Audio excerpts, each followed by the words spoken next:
Are you tired of paying more capital gains tax than you have to? Many investors are unaware of the provision of set-off and carry forward. As a result, they end up paying more tax than necessary on their investment. In this video, we are here to change that. We will be covering the ins and outs of set-off and carry forward, including how to use these tools to offset capital losses and carry excess losses forward to future tax years. Don't let a lack of knowledge cost you. If you want to learn how to effectively manage your capital gains and minimize your tax burden, keep watching. Before we get into the rules of set-offs, let's define some terms.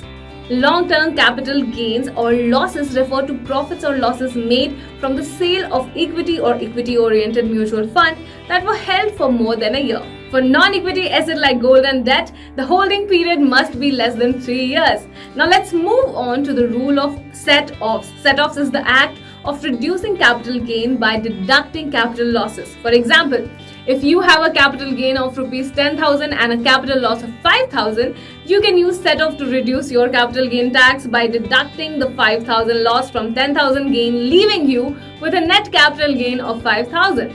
Now let's take a closer look at the rules of set-off. The first rule is that a loss arising from a short-term capital asset can be set off against the gains arising from the sale of a long or short-term capital asset.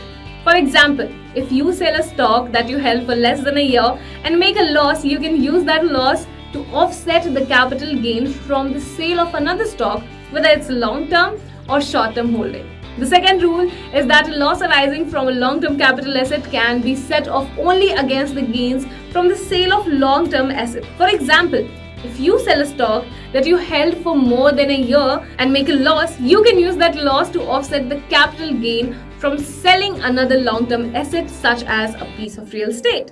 The third rule is that any loss under the head capital gain, whether short or long-term, can be set off only against income from the same head. In other words, you can't use capital loss to offset income from source other than capital gain. The final rule is that short or long-term capital losses cannot be set off against any other source of income. This means that you can't use a capital loss to offset income from sources like salary or interest.